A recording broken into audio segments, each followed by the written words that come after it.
why in some cases, despite of many attacks, there's no chronic progression, and in some cases there's one attack, then we also know it is self-limiting, कोई treatment की ज़रूरत ही नहीं होती है. अचानक 4 साल बाद कोई स्कैन किया या दर्द हुआ तो पता लगा पूरा मतलब chronic calcific pancreatitis हो गया है. Patient may be non-alcoholic, may be gallstone free, but because of an anomalous ampulla of Veta, he may have recurrent pancreatitis. Another thing that happens in chronic pancreatitis is along with atrophy, the pancreatic duct dilates. जो हमारा duct है, जो enzymes को बाहर release कर रहा था, वो duct भी सूजने लगता है. I see young children, I see students, school के बच्चे, I see छोटे-छोटे बच्चे coming to me with fatty liver. How young have you seen? I mean, they are as young as 8-9. Oh. एक भ्रांति बोलेंगे या एक लोग के दिमाग में होता है कि हम मोटे हैं तो ही फैटी लिवर हो सकता है. एक्चुअली ये सच नहीं है. मैंने अच्छे स्लिम फिट लोगों को, स्लिम लोगों को फैटी लिवर के साथ देखा है.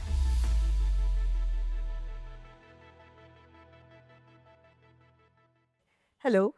Ashika. And thank you Dr. Shalini for being here today. And I think ये बहुत मतलब प्लान कर रहे थे और हो नहीं पा रहा था. In such a long time. You've approached me कितनी देर पहले से, but due to some commitments or something मैं ही पीछे रह रही थी. और अब की जब आया, I think you did not take no for an answer and you kind of pushed me, and here I am having a cup of chai with you. And thank you so much for making it happen. And also so happy to know कि आज 2026 अभी शुरू ही हुआ है and you complete 25 years of your practice. Yes, this is my silver jubilee year. So I have completed 25 years in Dehradun. And this is going to be our silver jubilee year, and I'm looking forward to making lots of changes, bringing about new stuff in my establishment this year. Many congratulations for that. Thank you so much. So like जब आपने 25 साल बोला आज, I want to go back to Dr. Shalini who wanted to become, or to Shalini who wanted to become a doctor maybe 30 years ago or 35 years ago. Yes. What was going on in your life then? Why you decided to become a doctor? And a little bit about your journey there. Okay. So it was more of my mother's dream than mine. वो कहते हैं ना, किसी के पीछे भी किसी का हाथ होता है. कोई success is not an individual success. The same I think was for you. You have your father's legacy behind you. So it was my mother's dream. She wanted me to become a doctor. So from the beginning उन्होंने ये instill किया कि नहीं, तुम्हें, मतलब मुझे अच्छे से याद है, मैं क्लास 4-5 में थी तो जैसे बच्चे अपने नाम लिखते थे, मैं अपने नाम के आगे डॉक्टर लिखती थी, डॉक्टर शालिनी करके लिखती थी. So it was manifestation. शायद उस ज़माने में मैनिफेस्टेशन का इतना मतलब भी नहीं पता था. सही बात है. But probably it was I was manifesting it all those years ago when I was in my 10वीं, मतलब 10-11 साल की रही होंगी. I was writing. So fast forward, मैंने फिर मौलाना आज़ाद मेडिकल कॉलेज से दिल्ली से अपना MBBS किया. फिर मैंने MD रेडियोलॉजी करा संजय गांधी PGI लखनऊ से. फिर सीनियर रेजिडेंसी PGI चंडीगढ़ से. And marriage is what brought me to Dehradun. So I came to Dehradun in 2001 and it is 2026 now. Just when Uttarakhand was formed actually. Almost. So after it became Uttarakhand, you came to Uttarakhand and Dehradun. Yes. And I think जब आप आए थे and that time I think I had a fracture. I was in school. I remember And that is the first time I came to you for my X-ray. I was like, oh remember my God, that. such a beautiful doctor. So I have that memory of you. And Thank you from so that much. time to, being here together and talking about something is, it's been a journey, I would say. It is actually a journey, and I don't know where the last 25 years have disappeared. They've just flown in a blink. I started with just a mere ultrasound when I began, and slowly kept on adding one modality after the other. तो हमने फिर सबसे पहले अपना digital x ray लगाया. उसके बाद हमने अपना we got the first multi-slice CT scan. Then we got the first open magnet. फिर हमने उसके बाद हमने CBCT लगाया, which is the dental CT. उसके बाद हम 3 Tesla MRI लेके आए. You're the first one in Uttarakhand to get that. Yes. Yeah. First one in this part of the country to get a 3 Tesla MRI. और as I'm talking to you today, मेरा cardiac CT का installation चल रहा है, which is again going to be one of the first ones in this part of the country. So it's been a lot of challenges, a lot of excitement, and a lot of growth. A lot of hard work. Yeah, that doesn't, there is nothing like overnight success. There is a lot of hard work behind it. And I think consistent hard work is something that we all have seen you doing. Matlab, Thank you so sometimes much. late in the evening, I would just get into your place and you're always there. I mean, like, that is something I'm really, that's something I really admire about you. Thank you so much. Yes, I've really put in it. This has been, my setup has been actually like my baby. I think I've given more attention to my setup than my children. My children also say the same. So, yes, but I've really put in a lot of effort just to make my setup grow. Yeah. So, Dr. Shalini, today the idea is to discuss few things, mainly about NFLE. As we both keep discussing, every second person is just having these problems, and the other problem that I deal with, pancreatitis, and we often discuss the cases, and a lot of my cases come to you also. So, the idea of today's conversation would be to understand the diagnosis part of it. Okay. A lot of people are confused, why this test, why that test, how do we understand this better, Mm-hmm. तो इसको थोड़ा समझेंगे. बिल्कुल. And I would want to have your perspective to it and what medical science talks about it and the role of diagnostics. क्योंकि हम लोग I am an Ayurveda practitioner, Mm-hmm. So हम लोग की जो डायग्नोस्टिक की जो एबिलिटी बहुत लिमिटेड है. Mm-hmm. तो पहले ज़माने में ऑब्वियसली नाड़ी का एक रोल होता है, but the diseases that we are dealing with these days do need proper diagnosis. We can't just imagine कि हाँ ये पैनक्रेटिस हो सकता है, या इसको ग्रेड 2 फैटी लिवर है, ग्रेड 3 फैटी लिवर है, या कोई और भी बीमारी है. तो डायग्नोसिस का एक बहुत इंपॉर्टेंट रोल है, and without that we can't do anything also. I think it's for everybody. Very true. And diagnostics are like, it's always evolving. I think it's a very evolving space of medical modern science. And आपका भी अगर हम perspective सुनेंगे तो जो आज से 25 साल पहले या 30 साल पहले जो टूल्स थे और आज में कितना फर्क आया होगा. I'm sure the machines where you started Yeah. day one of your radiology and the machine that you are using today. Yeah. And like, what is the journey there? Like, वहाँ से शुरू करते हैं. Okay, so there has been a tremendous development in technology in the field of radiology, and most of it has happened in the last 20 to 30 years, in the last 3 decades on. तो जब मुझे याद है, जब मैंने SGPGI में मैंने ultrasound शुरू करे थे करने, अपना फर्स्ट अल्ट्रासाउंड, तो हमें दिखता था, बट काफ़ी कुछ इमेजिनेशन भी थी.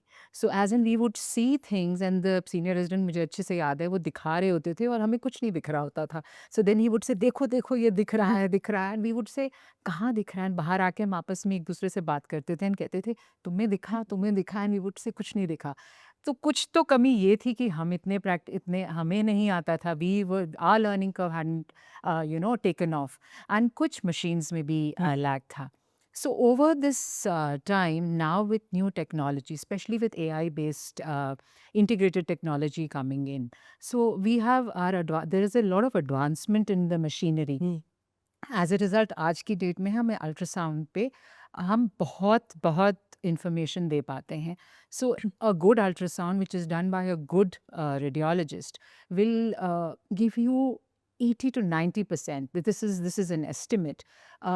Correct information. Obviously, there are certain areas जहाँ पे अल्ट्रासाउंड की लिमिटेशन है, वो नहीं बता पाएगा. जैसे पैनक्रियाज एक रीट्रोपेरिटोनियल ऑर्गन है, कई बार गैसेस से ऑब्स्क्योर हो जाता है, तो हमें नहीं दिखता. तो वहाँ पे और एडवांसमेंट की ज़रूरत पड़ती है. बट येस, मोर और लेस हमें अल्ट्रासाउंड्स में बहुत टेक्नोलॉजी का फ़र्क आया है in these last 20-30 years. Doppler के रोल से, जहाँ हम कलर फ्लो मैपिंग कर सकते हैं, और then we have ultrasound contrast जो हम यूज़ कर सकते हैं. उसके साथ हम बहुत ज़्यादा स्पेकल रिडक्शन वगैरह करके हम इमेजेस बहुत अच्छी कर सकते हैं. फिर आती है बात सीटी की. तो सीटी भी एक ज़माने में वो थे जब एक रूटीन सीटी करने में आपको 1 घंटा लग जाता था. तो अगर आप सीटी एब्डोमेन का पेशेंट आए तो उसकी सांस रोको, सांस ले लो, सांस रोको, सांस ले लो करते करते ही पूरा वक्त निकल जाता था, और 1 घंटा, आधा पौना घंटा तो स्कैनर एंड लेता इतनी था. इजीली एक्सेसिबल भी नहीं था. बिल्कुल नहीं था, और रेडिएशन डोज ज़्यादा थी. बट अब आज की डेट में हमारे पास मल्टी स्लाइस सीटी हैं. मल्टी स्लाइस सीटी के एडवांटेज ये है कि अब हम एक सिंगल ब्रेथ होल्ड, एक मरीज़ आता है, लेटता है, एक बार कहता है, हम बोलते हैं सांस रोकिए और सांस लीजिए, उतने एक सांस में हम आपके हेड टू टो पूरी बॉडी का स्कैन कर सकते हैं. और we can give you information from anything कि आपके हार्ट में वेसल्स में क्या ब्लॉकेज है, टू आपके लंग्स में कितना फाइब्रोसिस है या लंग में कोई लीजन है या सिस्ट है, टू आपके लिवर में क्या तकलीफ़ है, पैनक्रियास का क्या हाल है, आपके इंटेस्टाइन्स ठीक हैं कि नहीं हैं, एनीथिंग व्हाटएवर, एंड एंजियोग्राम्स हम सब कुछ कर सकते हैं इन वन ब्रेथ होल्ड। तो ये this technology which has developed has this curve has only developed in the last 30-40 years of in the last 4 decades। तो इसी तरह एमआरआई में बहुत चेंज आया है। अब हम एमआरआई, अब मेरे पास आज 3 टेस्ला है which is one of the best, which is used internationally, high strength magnets for commercial use, which is safe for humans, which is used, and उसका भी यही है, उसकी डेवलपमेंट, उसमें एडवांसमेंट्स, ये सारे इसी तरह से संभव हैं। और अब तो हीलियम फ्री मैग्नेट्स की बात हो रही है। तो there is definitely technology is improving, because of improvement in technology हम लोग के डायग्नोसिस बेटर हो रहे हैं। अब हमारा लर्निंग कर्व साथ साथ बढ़ रहा है, टेक्नोलॉजी इम्प्रूव करिए तो हम पेशेंट को ज़्यादा इन्फॉर्मेशन दे पा रहे हैं। अब पेशेंट उस इन्फॉर्मेशन के साथ आप लोग के पास आता है, फिर आप because of your knowledge curve आप उससे उसकी हेल्प ज़्यादा कर पाते हैं। So this is how I think advancements happening S. That is so correct because the information that you are giving us is so helpful for us to actually understand it better. For any of the clinician, I would say कि Sure. क्या plan करना है, नहीं करना है. Also to track the progress. कि मतलब सबसे इम्पोर्टेंट तो है कि हमने पहले और अब में क्या चेंजेस हुआ है या नहीं हुआ है. So that is very very important. I think उसमें बाद में आते हैं, बट पहले मैं समझना चाहूँगी कि non alcoholic fatty liver disease, right. That is I would Yes. Say one of our favourite topic to chat around. क्योंकि कई बार वो बीमारी है भी और कई बार लगता है कि इतनी कॉमन हो गई, लोग लगता है ये तो सभी को है. आई मीन लाइक आप जब टेस्ट करते होंगे सबके. हाँ, यूजुअली ये है, मैंने भी देखा है, it's like a rising epidemic in our country. तो पहले मुझे याद है जब मैंने प्रैक्टिस शुरू करी थी, तो फैटी लिवर अगर मैं 10 स्कैन करती थी तो मैं 1 को लिखती थी। आज अगर मैं 10 स्कैन करती हूँ तो मैं 8 को लिखती हूँ। So fatty liver has become very very common, and it is no longer. पहले अल्कोहल फर्स्ट, ऑब्वियसली अगर हम पेशेंट आता है, कोई लेटता है, सबसे पहले तो हम अल्कोहल पूछते हैं कि आपका अल्कोहल कंजम्पशन है कि नहीं है। And हमें, you and I both know, WHO has declared alcohol as a toxin. So they have, studies have proved that it does harm the liver. So now the thing is that अब अगर patient ने कह दिया कि उसको alcohol consumption नहीं है, फिर हम उसे non alcoholic fatty liver disease या फिर मेटाबॉलिक डिसफंक्शन एसोसिएटेड हेपेटोस्टीरोसिस से नाम से बोलते हैं। अब होता क्या है कि मैश अगर हम इसे बोलें या NAFLD बोलें, तो पेशेंट के पास एक दिमाग में आ जाता है कि मेरी तो लिवर ख़राब हो गई है, उसमें तो सेल्स में फ़ैट जमा हो रहा है। बट एक्चुअली अगर हम लिवर का फंक्शन सोचें तो liver was always meant to, it was a filtration organ. तो आपका फैट अगर आ रहा था तो वो फिल्टर होके वो बाहर जा रहा था। सो लिवर के पास एक न्यूट्रिशन आता था, वो जितना चाहिए था वो लेता था और बाकी फेंक देता था। This was that is the basic. That's the basic role of the liver. अब होता क्या है, हम एक state of chronic over nutrition में हैं। हमें हमें you say that. yeah, so we have a problem of plenty. We are I would not से ओवर न्यूट्रिशन. दैट न्यूट्रिशन एक थोड़ा सा पॉजिटिव कनोटेशन में है. I- ओवर ईटिंग हम बोल overeating, ओवर कैलोरी इनटेक. जो भी है, हाँ. हमें वो स्टारवेशन मोड नहीं हाँ, मिलता मिलता जाके है. जहाँ पे जहाँ लिवर अपना काम कर सके। हाँ. तो हो क्या रहा है, वो फैट आ रहा है, लिवर बेचारे क्या करेगा, हाँ. उसने वो फैट लिया, फिर थोड़ी देर में और फैट आ गया, उसने वो फैट फिर ले लिया, फिर जहाँ पे फिर वो लिवर के सेल्स जो हेपेटोसाइट्स होते हैं उस फैट को लड़ने के लिए फ्लश करना चाहते हैं, तो इन्फ्लेमेशन जनरेट होती है। आजकल हर चीज हर इन्फ्लेमेशन. चीज़ इन्फ्लेमेशन है, तो मैं भी उसी में, I am also in the same bandwagon, so I am also using the word inflammation, but thanks to inflammation being talked so much, सो फंडा तो यही है ना। अब लिवर फैट आया, फैट ने लड़ने के लिए इन्फ्लेमेशन आई। अब इन्फ्लेमेशन क्या करेगी, and how will inflammation heal? Inflammation will heal by fibrosis, फिर आएगा फाइब्रोसिस, उसके बाद क्या होगा, अब लॉन्ग स्टैंडिंग फाइब्रोसिस रहा, मतलब फाइब्रोसिस हटा ही नहीं, माइल्ड हुआ, मॉडरेट हुआ, सिवियर हुआ, तो फिर क्या होगा, सिरोसिस आएगा, स्कारिंग होते होते आगे बढ़ेगा आगे वो। बढ़े सिरोसिस आएगा हाँ और एंड स्टेज लिवर डिजीज आएगी. सो अगर हम देखें तो it just begins with very mild thing. It's just like you said, broken. I will not, like, little things, ज़्यादा गलत खाना, ज़्यादा खाना, processed food, और रात को ना सोना, sedentary habits, लाइफस्टाइल। रात में ना सोना, मतलब जो तुम्हारी माँ कहती थी कि ये बेटा मत करो, हाँ वही करते हैं। बस वही कारण है. That is the reason. I mean, if you and I and people, our friends, listen to our mothers, I think आधे एपिडेमिक जो ये प्रपोर्शन का हुआ है ये ना होता. But does it also worry you as a doctor somewhere कि वेर आर वी हेडिंग, मतलब Obviously, it worries me because it worries me in many realms, because I see young children, I see students, school के बच्चे, I see छोटे छोटे बच्चे coming to me with fatty liver. How young have you seen? I mean, they are as young as 8, 9. Oh, They are that young. एक और एक भ्रांति बोलेंगे या एक लोग के दिमाग में होता है कि हम मोटे हैं तो ही फैटी लिवर हो सकता है। एक्चुअली ये सच नहीं है. हम्म। मैंने अच्छे स्लिम फिट फिट लोगों को, स्लिम लोगों को फैटी लिवर के साथ देखा है, और ऑन द अदर हैंड मैंने मोटे लोगों को भी नॉर्मल लिवर के साथ देखा है. So what is the factor as per you, like क्योंकि क्लिनिकली तो ऑब्वियसली हो सकता है और हाँ, I think it is more to do with the metabolism. yes, and then lifestyle.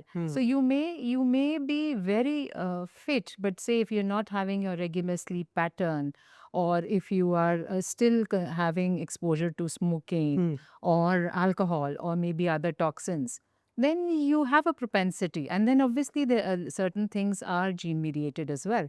But then if you have अगर आपके hypertension है, diabetes है, और आपके लिपिड प्रोफाइल डिसलिपिडीमिया है, लिपिड प्रोफाइल डिरेंज्ड है, तो आपको फैटी लिवर होने के पूरे चांसेस हैं. करेक्ट.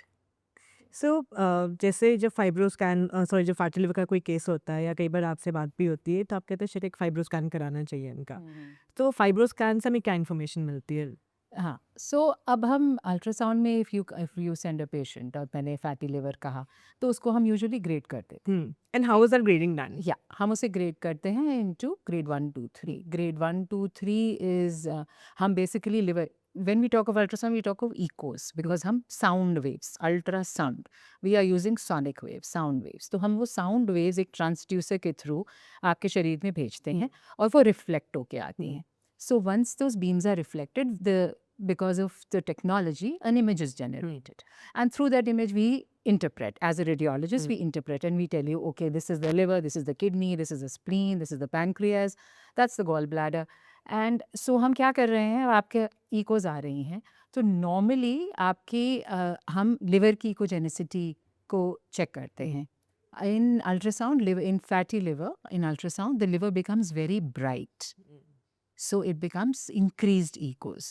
So और उसको हम कंपेयर करते हैं किडनी की ecos के साथ, और फिर साथ में हम क्या देखते हैं कि जो लिवर के आसपास के जो ऑर्गन्स हैं, जैसे डायफ्राम है, जो डायफ्राम इज द परत, जो It's a differential between the thorax and thorax and the abdomen. Yeah. It's the thing that separates the chest from the abdomen. तो डायफ्राम हमें दिख रहा है कि नहीं दिख रहा है, और लिवर के अंदर के जो वेसल्स हैं वो हमें दिख रहे हैं कि नहीं दिख रहे हैं, उसके हिसाब से हमारी ग्रेडिंग होती है, ग्रेड 1, 2 and 3. तो हम आपको अल्ट्रासाउंड में ग्रेड 1, 2, 3 करके बताते हैं. We can't give you a value. We don't give you a value that okay, this is this percent or this is this stiffness. हम ये नहीं देते.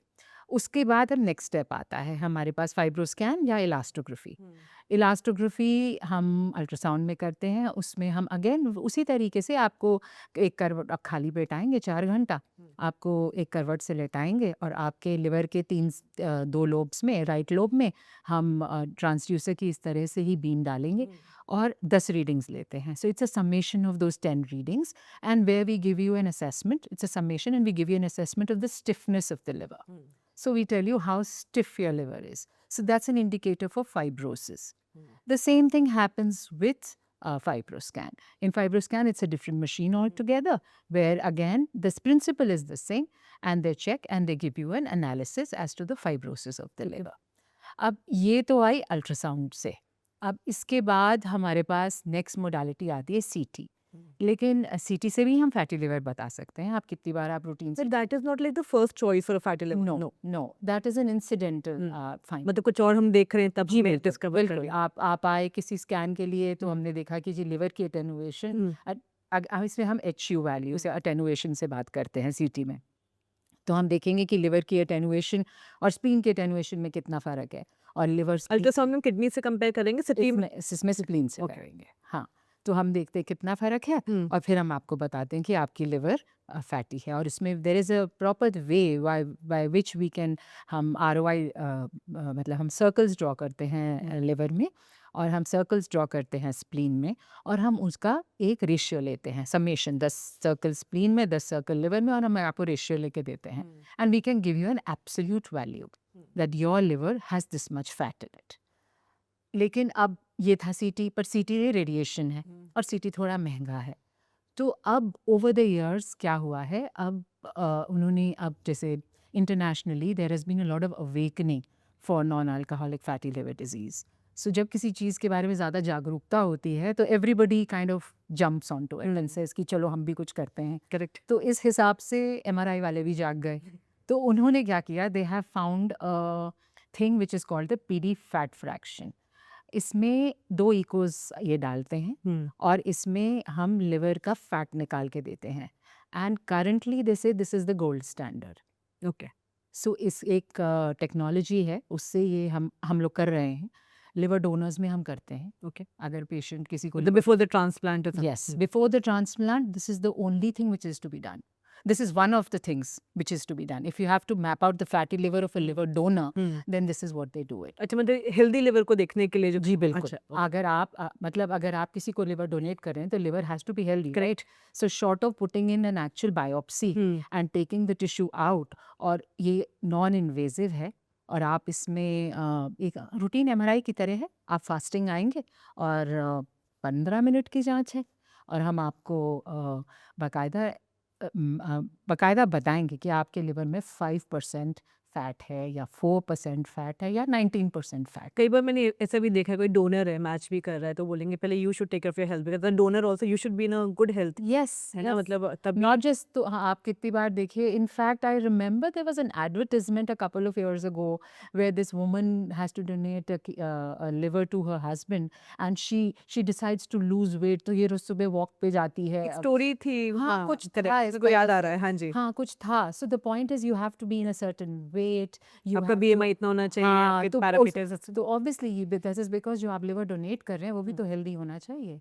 एंड प्लस उसके ट्रांसप्लांट के अपनी कॉन्सिक्वेंसेस है, because you are also going under the knife, so then आपकी भी रिकवरी है, तो बहुत सारे पैरामीटर्स हैं। एब्सोल्युटली। सो जैसे हम एक चीज़ होती है, कई बार रिपोर्ट्स आती है उसमें हम बोलते हैं हेपेटोमेगाली है बट फैटी लिवर नहीं है, ऐसा भी होता है? बिल्कुल होता है। ऐसा क्यों होता है सो कि लिवर का साइज बढ़ गया लेकिन फैटी चेंजेस नहीं है? तो जरूरी एंड कई नहीं बार फैटी चेंजेस होंगे लेकिन लिवर का साइज नॉर्मल होता है। हाँ बिल्कुल मतलब ये तो मैं कॉमनली पढ़ती हूँ, these are like small small observations that we keep noting and we try to understand why it is happening. Absolutely. So liver का size बढ़ना can be just a physiological process also. So see if you have say anemia or if you say have hemolysis मतलब jaundice, आपके पास कुछ भी इस तरह से चीज हो रही है, कि पैथोलॉजी की कंडीशन ऐसी है, कंडीशन है, तो आपका रिएक्शन ही बॉडी का ये है कि वो उसे साइज बढ़ा के उसे कॉम्पेंसेट करे। जैसे स्प्लीन का साइज बढ़ जाता है जब मलेरिया होता है, तो लिवर का साइज बढ़ जाता है, जैसे इस तरह से। तो हम मेजर करके हेपेटाइटिस में करते हैं, लिवर के साइज बढ़ते हैं, और लेकिन फैटी लिवर नहीं आता है, सिर्फ लिवर का। अगर हम हेपेटाइटिस की बात करें तो one of the main things that we see in hepatitis is the size of the liver is increases. Gall bladder के आसपास एडिमा बहुत बढ़ जाता है, गॉल ब्लैडर पेरिकोलिसिस्टिक एडिमा जिसे हम लिखते हैं, लिवर के आसपास का फ्लूइड बढ़ जाता है, और जो वेसल्स, जो पोर्टल ट्रैक्स हम उन्हें जिसे हम कहते हैं, वो बहुत चमकते हुए दिखते हैं, ब्राइट दिखते हैं। सो ज़रूरी नहीं, स्प्लीन भी बढ़ सकती है, थोड़ा फ्लूइड भी आ सकता है, पर लिवर फैटी नहीं होता। जैसे मैंने कहा, लिवर का फैटी होना is an actual insult to the liver just because of wrong eat, chronic like we said, chronic over nutrition. ठीक है, गॉट इट। ऑल्सो जैसे आप बोल रहे हैं कि कई बार हम टेस्ट के लिए आते हैं, हम खाली पेट हमें बुलाते हैं 4 घंटे की फास्टिंग, हाँ। उसका क्या लॉजिक होता है? उसका सी लिवर देखने के लिए इतना लॉजिक नहीं होता, गॉल वो ब्लैडर गॉल का। ब्लैडर के लिए ज़्यादा होता है। बिकॉज़ अगर हमने कोई भी मील लिया हम्म, है, जैसे unless of course we just taking fluids hmm, and तो गॉल ब्लैडर की टेंडेंसी है कि वो उसे डाइजेस्ट करने के लिए उसमें एंजाइम्स, तो कोलेसिस्टोकाइनिन होती है, एंजाइम्स होती हैं, उससे वो कॉन्ट्रैक्ट करेगा। उसको रिलीज कर देगा तो उसको एम्प्टी हो रिलीज़ जाएगा। करेगा तो एम्प्टी हो जाएगा। अब गॉल ब्लैडर अगर एम्प्टी हो गया, तो ना हमें उससे की मतलब परत अच्छे से दिखेगी, हम्म, ना उसके अंदर कुछ कंटेंट्स हैं। हम्म, जैसे अगर स्टोन्स हैं तो हम्म, दिखेंगे। आप गॉल ब्लैडर समझ लीजिए जैसे एक बलून है, हम्म, तो अगर हमने बलून से हवा निकाल ली तो हम बलून के अंदर क्या देख पाएंगे? Hmm, so to see the balloon has to be optimally distended, correct, मतलब वो खुला होना चाहिए। उसके तभी तो उसे अंदर क्या है, उसकी वॉल कैसी है, हम्म, उसमें कोई पॉलिप है कि नहीं है, उसकी वॉल कहीं थिक है कि नहीं है, सीबीडी मतलब जो नली है हमारी, जो बाइल डक्ट है, हम्म, वो कैसी है, वो सब हम कैसे देखेंगे? उस कब को देखने के लिए we need an optimal distension. तो कई बार पेशेंट नाराज़ भी होते हैं कि ये तो दोबारा बुला रही हैं, हम्म, बट फिर हम मुझे कहते हैं देखिए आपके पैसे दोबारा नहीं लगेंगे। आप चाहते हैं तो हम लिख देते हैं कि gall bladder could not be evaluated because patient is not fasting, हाँ, but this is a very it's for your benefit only. And defying the purpose completely Yes, ना। yes, hmm, it is for your benefit. If hmm, the doctor is prepared to see you again in a hmm, fasting state, हम्म, आप अपने पे 15 minute नहीं निकाल सकते और दोबारा आ जाइए। So we never refuse see a patient कि आप fasting है तो आप चले जाइए। We will say okay, we will do the rest of your scan, hmm, but this is a limitation. Hmm, If we see it optimally, से आपने आपने सुबह से नारियल पानी पिया है और मुझे सब कुछ दिख रहा है, हम्म, तो मैं आपको क्यों दोबारा बुलाऊंगी? सही बात है। पर अगर हाँ आप मेरे पास 2 पराठे खा के आए हैं, तो बेसिकली जब भी हम फैट खाएंगे तो गॉल ब्लैडर कॉन्ट्रैक्ट करेगा, बिल्कुल। क्योंकि बाइल उसको रिलीज करना है। हाँ, और आजकल आई थिंक पहले की अपेक्षा मुझे लगता है कि जो गॉल ब्लैडर डिजीजेज है, आई मीन लाइक वो भी बहुत बढ़ गई हैं। हाँ, वो दैट्स भी I think that is also just like fatty liver. Not just diseases बढ़ गई हैं, आई थिंक उसकी डिस्कनेक्टेड हो गया है सब कुछ फंक्शनैलिटी। उसकी उसकी डेमोग्राफी भी बढ़ गई, चेंज हो गई है। पहले एक ज़माने में जब मुझे याद है हमारी लवित बेली में गॉलस्टोन डिजीज़ को फैट फर्टाइल फ्लैचुलेंट हाँ, फीमेल ऑफ 40 होता था। दैट वाज द वो उसका निमोनिक था ना, 5F। निमोनिक था 5F का। हाँ। तो अब वो कहाँ रहा? अब gall bladder stones hmm, are I see them in children. I see them in young adults. I see them in young fit athletes. I see them in elderly. I see them in all age. that classical definition does not No exist. longer exists. No longer exists. So we see gallstone disease everywhere. And also from gallstone disease, I think थोड़ा सा हम pancreas की तरफ आएंगे क्योंकि that is one of those Yes. triggering factors. Uh, at least as per the books. I mean, a lot of cases that come to me are also without any gallstones. मतलब पाया ही नहीं जाता है, but हाँ बहुत evidently आजकल मैं देखती हूँ कि स्लज बहुत केसेस में दिखता है। Mm-hmm. एंड अब तो स्लज में ही मोस्टली सर्जरी कर दी जाती है, क्योंकि कहीं ना कहीं डर रहता है कि स्लज ही कहीं कोई डक्ट में ऑब्स्ट्रक्शन कर देगा, पैंक्रेटिस ट्रिगर कर देगा। There so many cases I seen they were operated just because of gall bladder sludge, but I think many surgeons also tell अभी नहीं। A lot of surgeons are conservative for Yeah. sludge, I think. This is more of a surgical question, but I think to the best of my knowledge, I'll try to answer this. मेरे ख्याल से बहुत सारे surgeons conservative हैं sludge पे। Sludge is a protective mechanism in the gall bladder. अब gall bladder को कोई भी इंसल्ट हुआ या अपर अब्डोमेन को कोई भी इंसल्ट हुआ, इवन इफ मैं कहती हूँ अगर आपको ट्रॉमा ही हुआ, उसमें भी गॉल ब्लैडर स्लज बन जाएगा। लेकिन आप उस हेपेटाइटिस में गॉल ब्लैडर स्लज बन जाता है, टाइफॉइड में भी बढ़। टाइफॉइड में बनता है। तो अब आप स्लज को ऑपरेट नहीं कर रहे हैं।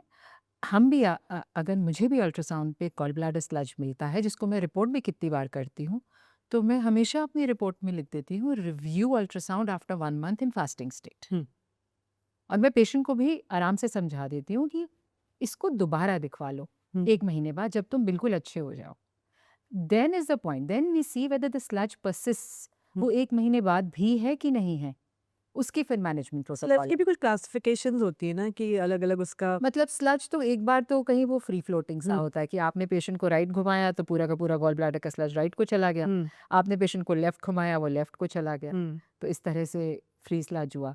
एक होते हैं ट्यूमिफैक्टिव स्लज, जब वो स्लज एक बॉल की तरह बन almost like stone like structure बन जाता है, बॉल मान मतलब बॉल की तरह। हाँ, ब्राइट बॉल की तरह बन जाता है। उसको फिर डिफरेंशिएट करना पड़ता है गॉल ब्लैडर मास से। वहाँ पे फिर हमारी फर्दर इमेजिंग का रोल आता है, फिर हम सीटी प्रेफर करते हैं, एमआरआई के लिए बोलते हैं, बिकॉज हमें हमें उसको डिफ्रेंशिएट करना पड़ता है। But then yes, if the patient comes to you with पुराने अल्ट्रासाउंड्स और पुराने imaging and gives you the proper history, थोड़ा वक्त लगता है। आप पेशेंट से बात करें, आप पुरानी पर्चे लें और पेशेंट भी शेयर करें और वो तो मैंने आपको देखा जब पेशेंट आपके पास आते हैं, मतलब यूजुअली अगर हॉस्पिटल में हम लोग कभी स्कैन्स कराते कुछ कराते हैं, मतलब यूजुअली आप गए मशीन के अंदर गए स्कैन कर आ गए, you get very little time to even share your report, but at your center I've seen like you will take the history also, Yes. पुरानी रिपोर्ट दिखाओ, अब मैं थोड़ी पूरी बहुत बात time करो, and you will give that time, पूरी अंडरस्टैंडिंग नहीं ये तो होना नहीं है, ये कराओ, मतलब आप पूरा गाइड I'm करते a हैं, little, मैं थोड़ा इसमें I like to invest a little bit of time in and you would patient like who's to come talk to to me. the patient because you have that I mean like वो उसका मैंने देखा है उसको, मतलब हाँ, हमेशा वो से कहीं ना कहीं वो शुरू से ही ऐसे शुरू हुआ। See, it began with the when I like coming back. It began with the fact that when I started work, there were very few radiologists who were actually talking to the patients or I spending think time. there are still very few. Yeah. So it began as that, and that is a thing I was very exposed to during my teaching. तो जब मैं SGPGI में या PGI Chandigarh में थी, तो वहाँ पे हमारा history taking was a very integral part of our work. हमें पेशेंट से बात करनी ही करनी थी, तो वो इंग्रेन था कि आपको सिर्फ स्कैन नहीं करना है, you have to come to a diagnosis.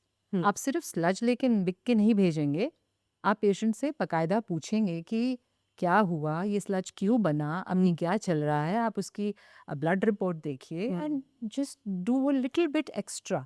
सो वो एक्स्ट्रा करने के चक्कर में वो आदत पड़ गई थी तो वो आदत चलती रही।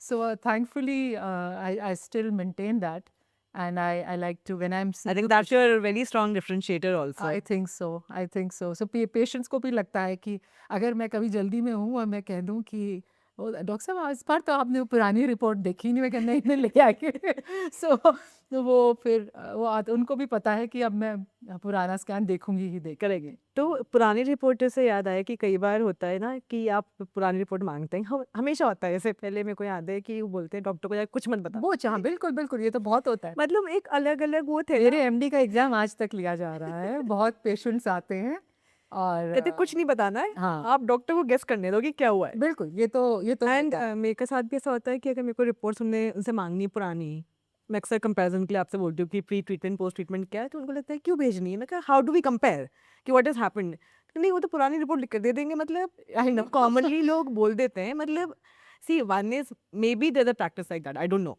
No, I'm sure there are people who practice like that. That is why, see, मैं इसमें patient को, I will not hold the patient responsible. like, हाँ. The point is there are people who practice like that. They will वो पुरानी report की मतलब किसी की सपोज मेरी ही रिपोर्ट लेके कहीं और गए तो उन्होंने कहा यही रिपोर्ट कॉपी करके वापस दे दो, तो ये होता होगा, मैं ये डिनाई नहीं कर रही, ये होता होगा।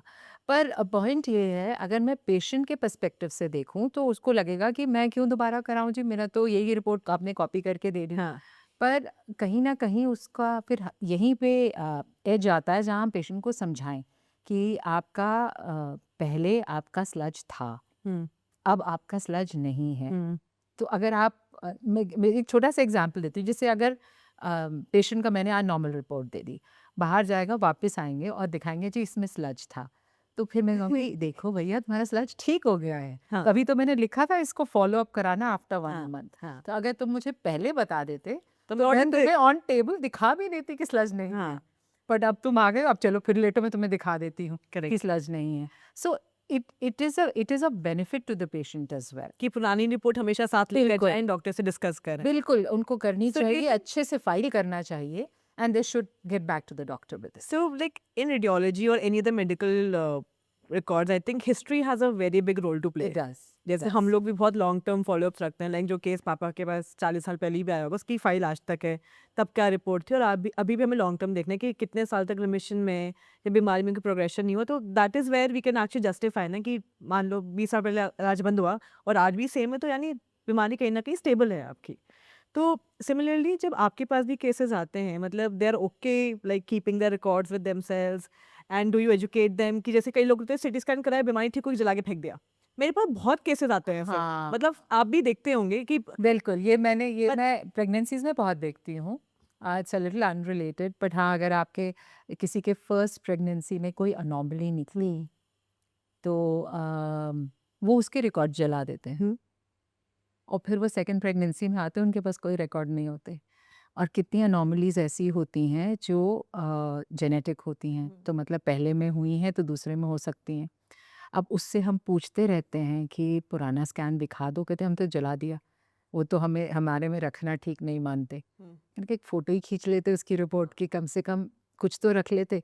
सो दिस इज़ सो कहीं न कहीं उनकी सोच, पेशेंट की सोच ऐसी है which I understand. They don't want to keep things which are maybe a bad memory for them. Yes, yes, I understand that, मैं समझती हूँ। पर उसकी इम्पोर्टेंस फिर हम एज़ हम अब हमने ओवर द इयर्स उस पेशेंट को एजुकेट करना शुरू कर दिया है। So I always make an effort to tell the patient कि इसको सँभाल के रखना, ये तुम्हारी नेक्स्ट टाइम काम आएगा। अगर आज तुम्हें सपोज़ पैंक्रेटाइटिस का अटैक हुआ है, ये आपकी अगर सीटी की रिपोर्ट है, इसको सँभाल के रखिए। कुछ नहीं तो एक फ़ोटो खींच लीजिए। Hmm, even if you can't keep the hard copy, एक फ़ोटो खींच लो। आजकल तो हर एक के पास मोबाइल है। correct. हर कोई सारा दिन रील बना रहा है, फ़ोटो खींच रहा है। तो एक फ़ोटो खींच लो और इसे रख लो। So what difference will one picture make to you? But किसी डॉक्टर के लिए, तुम्हारे ट्रीटमेंट के लिए वो बहुत इम्पोर्टेंट हो जाएगा। You know, detecting a small stone somewhere and उसका क्या हुआ? मतलब वो पूरी की पूरी आपका ट्रीटमेंट कोर्स के लिए बड़ा मतलब इम्पोर्टेंट हो सकता है। एब्सोल्युटली। एंड हम लोग तो इतना टाइम लगाते हैं हिस्ट्री टेकिंग में, क्योंकि पेशेंट सब जगह से होने के बाद somehow they land up at पड़ाव। So for us it's very important कि कभी वहाँ गया सब कुछ कलेक्ट करना है, क्योंकि एक एक्स्ट्रा एफर्ट लगाना पड़ता है। बिल्कुल। Because obviously people will not come to us at the first point, they'll come when they've tried almost everything. आई कई अंडरस्टैंड RCPs हो गई, सर्जरीज भी हो गई, मतलब Hmm. somehow we are also trying to build a different narrative where we are integrating some evidences, then it's mostly research based, documented। अब देखते हैं हम कैसे काम करते हैं, तो it's very differently done। However, ये वाला प्रॉब्लम मैं भी बहुत फेस करती हूँ कि रिपोर्टिंग का बहुत चैलेंज आता है। हाँ, पर अब हमने एक और चीज़ करी है। अब हमारे जैसे मेरे सेंटर में अब पैक्स है, तो हमारे सेंटर में अगर patient by chance has lost the image, तो वो कहीं न कहीं हम रिट्रीव कर पाते हैं। मैं 100% नहीं कह सकती कि सारी, बट अगर कोई बड़ा स्कैन हुआ है, लाइक अगर एमआरआई हुआ है, एमआरसीपी है, तो हम उसे रिट्रीव कर लाइक अ डिजिटल लॉकर आपने बना दिया यस, उनका। यस। अब बात वही है, वो कितना सस्टेन कर पाता है, कितना चल पाता है, because voltage fluctuations, lights, battery backup. There's so many things। Yeah, so but as of today, we do have a backup. So if a patient, say, comes to us with has got a scan done 2-3 years ago, and gets a scan done now, and if he does not have a copy, we have a digital copy with us. So we can, if he gives us the date, we may be able to retrieve it and then give a point-to-point comparison. So we can actually tell you कि पहले क्या था और आज की date में क्या है, क्या डिजीज प्रोसेस स्टेबल है या प्रोग्रेशन है या इम्प्रूवमेंट है, हम आपको बता पाएंगे। ठीक है। Now we'll just head to understanding pancreatitis from your lens. Okay. So pancreatitis, obviously, it is only confirmed as a diagnosis one is elevated enzymes in case of acute pancreatitis, we all know. And if not that, radiologically, मतलब you are the person who would actually confirm a patient कि हाँ इसको pancreatitis है या नहीं है। जी, अगर chronic का होगा, जब तक कोई permanent damages नहीं होंगे, changes नहीं होंगे pancreas में, तब तक if somebody will come, मेरे को pancreatitis मैं मानूंगी नहीं जब तक मैं रिपोर्ट नहीं बिल्कुल, देखूंगी। I agree. सो पैंक्रेटाइटिस का कोई भी पेशेंट होता है तो वो normally presents with acute pain abdomen. तो अगर वो किसी के साथ भी एक्यूट पेन एब्डोमेन के साथ आ रहा है और अगर उसकी हिस्ट्री अल्कोहल बिंज की है और या फिर गॉलस्टोन्स की है, तो फर्स्ट लाइन ऑफ इन्वेस्टिगेशन, मतलब आप किसी भी डॉक्टर का प्रिस्क्रिप्शन देखिए तो वो लिखा हुआ होता है amylase lipase and ultrasound abdomen. This is the first first thing. तो अमाइलेज यूजुअली जब वो हमारे पास आता है, अमाइलेज लाइपेज का सैंपल दे के अल्ट्रासाउंड के लिए आता है।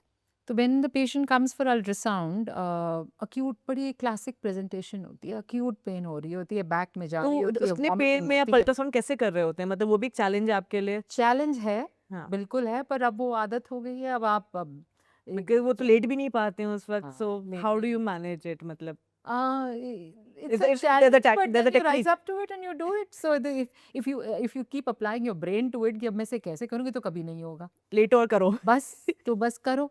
थोड़ा सा प्यार से, थोड़ा सा वो समझा के कि भाई करा लो, तुम्हारा ही फायदा है, तुम्हें डायग्नोसिस मिल जाएगी और उसी के बेसिस पे तुम्हारा इलाज शुरू होगा. And at the end, and at that time, the patient is so disturbed and is in such pain that if he understands that मेरा इलाज इससे हो सकता है, so वो cooperate कर जाते हैं. The point is to be patient with the patient Yes. and try to explain. तो उन्हें समझा दीजिए कि ये ज़रूरी है और करिए. So what we normally see is that we see a bulky inflamed pancreas on ultrasound. बड़ा सूजा सा pancreas, बिल्कुल angry looking pancreas दिखता है और उसके आसपास fluid दिखता है और usually liver बड़ा होता है, fatty होता है. गॉलस्टोन, अगर अल्कोहल इनटेक की हिस्ट्री है, बिंजिंग की हिस्ट्री है तो अदर फाइंडिंग्स भी दिख सकती हैं. स्प्लीन एनलार्ज दिख जाता है, थोड़ा फ्री फ्लूइड आ गया होता है. और गॉलस्टोन्स हैं तो यू कैन सी गॉलस्टोन्स. आप डक्ट देखिए सीबीडी का और उसमें देखिए कोई स्टोन्स तो नहीं है क्योंकि दैट में be a cause of pancreatitis. तो यू प्लूरल एफ्यूजन दिख जाती है. तो बाय फार एंड लार्ज आपको एक काफ़ी बेसिक आइडिया हो जाता है कि हाँ. कंफर्मेशन ऑफ द डायग्नोसिस हो जाता है कि अगर Yes. acute इसमें आए. acute है तो you can actually say that this patient has acute pancreatitis on ultrasound. You can give this diagnosis and you normally say you advise a CT because you have to grade now. You And have assess the severity. Yes, you have to Yes. assess the CT severity. You have to say whether it's a mild pancreatitis, a moderate, or a severe. Or maybe there's some necrosis happening. something. Absolutely. So all that, and then whether this is an acute or chronic pancreatitis or whether there are fluid collections. मतलब किसी भी pancreatitis की severity जानने के लिए और या कई बार pancreatitis को confirm भी करने के लिए हमें CT की आवश्यकता होती है. So CT is a very good investigation. किस सिचुएशन में ऐसा होता है कि अल्ट्रासाउंड में नहीं होता है कुछ क्लियर, जैसे हाँ, अगर जैसे पेशेंट ने बहुत वॉमिटिंग चल रही है उसकी. So when the patient is vomiting so much because pancreatitis does cause a lot of vomiting. So when the patient is vomiting so there is a lot of gaseous distension. तो और सारी because of inflammation of the pancreas सारी आसपास की bowl भी air filled होती है. तो अल्ट्रासाउंड का बिगेस्ट दुश्मन जो है वो हवा है, एयर है. तो अगर आप तभी आप नोटिस करो हम जेल लगाते हैं जब हम स्कैन कर रहे होते हैं, जेली सी लगती है वो हम उससे करते हैं. So why? Because we are removing the air between the transducer and the patient's skin. So it's like a gel coat. So ये अकूस्टिक इम्पिडेंस का एक फिजिक्स का फंडा होता है. तो हम वो कम कर रहे हैं ताकि हम पेनिट्रेशन बढ़ा सकें. तो जब बाउल में intestine because of inflammation of the pancreas वो इतनी सूज जाएगी तो हमारी विजिबिलिटी ऑफ पैनक्रियाज कम हो जाती है क्योंकि पैनक्रियाज रीट्रोपेरिटोनियल ऑर्गन होता है. मतलब वो आगे की तरफ होके शरीर में पीछे की तरफ होता है. तो विजिबिलिटी ऑफ पैनक्रियाज चैलेंज हो जाती है. तो इनमें फिर यस हमें कई बार pancreas ultrasound. And sometimes you have to take that call immediately. And Yes, do we that. just say that pancreas is obscured by gases and cannot be commented on. But एक हमारा फिर भी दिमाग में घंटी बज रही होती है कि आपको pleural effusion मिल रहा है, मतलब आपकी छाती में पानी मिल रहा है लेफ्ट साइड में, आपको स्प्लीन के पास थोड़ा फ्लूइड मिल रहा है, और पेशेंट प्रेजेंटेशन वैसी है. हाँ, acute पेन के साथ आ रहा है, तो this may be pancreatitis. So get a CT done. तो आज की डेट में अगर आप कोई भी इन्वेस्टिगेशन देखें तो उसका रोल क्या है? It is for the benefit of the patient. तभी एडवांसमेंट हुई है, तभी बनी है जांचें. So CT is very good for assessing the retroperitoneum. तो पैनक्रियाज बहुत अच्छा दिखता है and we can actually say with CT कि नॉर्मल पैनक्रियाज है या पैनक्रियाज में सूजन है या पेरीपैनक्रियाटिक सूजन है या फिर नेक्रोसिस है. फिर हम आपके नेक्रोसिस की परसेंटेज बता सकते हैं कि you know it's less than 30% और 30 टू और मोर देन 30%, मतलब नो नेक्रोसिस लेस देन 30 और मोर देन 30. या फिर उसकी कॉम्प्लिकेशंस की एसाइटिस है, प्लूरल एफ्यूजन है, कोई वैस्कुलर कॉम्प्लिकेशन, जीआई कॉम्प्लिकेशन तो नहीं है. उसके हिसाब से हम मॉडिफाइड सीटी सिवियरिटी इंडेक्स से पैंक्रेटाइटिस या को कोई कई बार सूडोसिस्ट भी डेवलप हो जाते हैं. बिल्कुल सूडोसिस्ट, हाँ सूडोसिस्ट हो जाते हैं, थ्रोम्बोसिस हो जाती है, अक्यूट फ्लूइड कलेक्शंस होती हैं. हम उनको मतलब कितनी सारी, मतलब आई थिंक पैंक्रेटिस को जब पढ़ो तो कितनी सारी चीजें आपके साथ वो कवर होती चली आती है. बिल्कुल. As you mentioned, 30% necrosis. Why this 30% only? Like usually in any reporting, is there a criteria कि Yeah. हम 30% बोलते हैं या 40% बोलते हैं? So the thing is that with the modified CT severity index, the criteria for necrosis is the value changes. It is a table. We grade it from 0 to 10. So आपको तो points दिए जाते हैं. तो अगर no necrosis है तो 0 point है. अगर लेस देन 30 नेक्रोसिस है तो 2 पॉइंट्स है, और मोर देन 30% नेक्रोसिस है तो 4 पॉइंट्स है. तो उसके हिसाब से हम समेशन करके आपको बताते हैं कि आपके पैंक्रेटाइटिस कितना सिवियर है. तो अगर आपका पैंक्रेटाइटिस सिवियर पैंक्रेटाइटिस है तो obviously you will immediate hospitalisation, antibiotic, pain management. बिल्कुल बिल्कुल. माइल्ड पैंक्रेटाइटिस से मैनेजमेंट फ़र्क है, मॉडरेट की फ़र्क है. तो उस हिसाब से इसीलिए सीटी बहुत स्कोर करता है फॉर पैंक्रेटाइटिस, बिकॉज हम आपको we give you a severity index. So इसी से मेरे को क्वेश्चन ध्यान आ रहा है. मेरे से मरीज अक्सर पूछते हैं, like I always tell them that I am not the right person to answer you this, कि वो रिपोर्ट लेकर आए, एंड स्पेशली क्रॉनिक पैंक्रेटाइटिस के क्वेश्चंस होते हैं उनके कि जी हमारा पैंक्रियास सिकुड़ गया, मतलब this is the common language. Atrophic. हाँ एट्रोफिक हो गया है या इसमें मैं थोड़ा सा डिस्क्रेडिट गूगल को दूंगी. हाँ क्योंकि क्या करते हैं, मेरे पेशेंट्स को कितनी बार देखा है कि मेरे यहाँ से ही रिपोर्ट लेके जाएंगे हाँ और बाहर बैठेंगे और गूगल पे वर्ड रिपोर्ट बाय डालेंगे, वर्ड और फिर गूगल उन्हें जो समझाएगा उसके बाद वो आपसे पूछेंगे. वो पूछने आ जाएंगे. हाँ देन यू नो, सो ये सिकुड़ना, हाँ this is a classic thing हाँ which they get from Google because they see atrophy. हाँ They see that मेरी रिपोर्ट में atrophic pancreas लिखा हुआ है, तो उसको उसमें से उसका सिकुड़ना हो गया. तो अब वो पूछते हैं अगला सवाल कि कितना सिकुड़ा है. अब मैं कहती हूँ मैं नहीं बता सकती, like I think nobody can tell कि कितना सिकुड़ा है. हाँ, you मतलब फिर can't. कई बार होता है कि कंप्लीट एट्रोफी है, कई बोलेंगे थोड़ी एट्रोफी है, कई बोलेंगे हेड में है, टेल में, मतलब this is Yeah, how it is written. so fine. Yeah, so pancreas के different parts हाँ. होते हैं. We have the head, neck, body and the tail of pancreas. So अगर repeated attacks हो रहे हैं तो होता क्या है कि pancreas की जो enzymes होती हैं वो fat digesting, as you are very well aware. This is all fat digestion. So they are fat digesting enzymes. So the enzymes, instead of being released outside, in the small intestine वो pancreas वो में. Pancreas में जा रही है, तो इस as result pancreas पे ही उसकी एंजाइम्स खत्म कर रही हैं उसे. So this is pancreatitis. Itis मतलब इन्फ्लेमेशन, पैंक्रियास मतलब ऑर्गन, तो ऑर्गन की इन्फ्लेमेशन इज पैंक्रेटाइटिस शॉर्टली. सो अब क्या हो रहा है कि बार बार पैंक्रेटाइटिस हो रहा है, बार बार बार बार. अब किसी भी चीज़ को अगर आप बार बार इंसल्ट दे रहे हैं वो कब तक सहेगा? वन डे और the other will say okay I have had enough, I am done, अब मैं छोटा हो रहा हूँ. So that is atrophic. I am thundering. I said it no. So the pancreas is atrophic, मतलब उसका साइज हो गया छोटा. So अगर वो पैंक्रेटाइटिस का अटैक रिपीटेडली हेड में हो रहा है तो हेड छोटा होगा. अगर वो बॉडी में हो रहा है तो बॉडी छोटी होगी. अगर टेल में हो रहा है तो टेल छोटी होगी. अगर ग्लोबल है तो पूरा पैंक्रियास एट्रोफी हो जाएगा. So this is by far and large atrophic pancreatitis. So what happens in another thing that happens in chronic pancreatitis is, along with atrophy, the pancreatic duct dilates. तो duct जो हमारा duct है जो enzymes को बाहर release कर रहा था, वो डक्ट भी सूजने लगता है. आप प्लीज डक्ट डायलिटेशन भी समझा दें, क्योंकि लोग जनरली जो हमारी उनका, मैं आपको एक पर्टिकुलर सेंटेंस है, जो ये नली है वो मैं तो ड्राइंग, मतलब जैसे पाइप होता है ना, लिटरली वैसे ड्रॉ करते हैं कि यहाँ पर एक पत्थर फंसा हुआ है, ये कैसे हटेगा. मतलब people have, they imagine pancreas and they think it is like, मतलब you know what I'm trying to say. Yes. They will look at it very like normally कि देखो यहाँ से तो पत्थर हट जाएगा तो पानी निकल जाएगा ना, मतलब वो ऐसे समझाते हैं कई बार क्लिनिक में आके, because doctors also try and tell them in a very simple सा भाषा कि so that they can understand it, and but then they take it very seriously also. So I want you to explain कि MPD जो है हमारा, उसका dilatation का क्या मतलब है, उससे क्या consequences हो सकते हैं, और बेसिकली अब बेसिक Okay. स्ट्रक्चरल वो. सो अगर हम पैंक्रियास की एनाटॉमी समझें तो जैसे मैंने बताया, head, neck, body and tail, it's like a retroperitoneal organ. और इसमें इसी तरह से पैंक्रियास की जो डक्ट है वो पूरा का पूरा टेल से लेके हेड तक रन कर रहा है, और वो हेड से फिर जाके एम्पुला में खुल रहा है.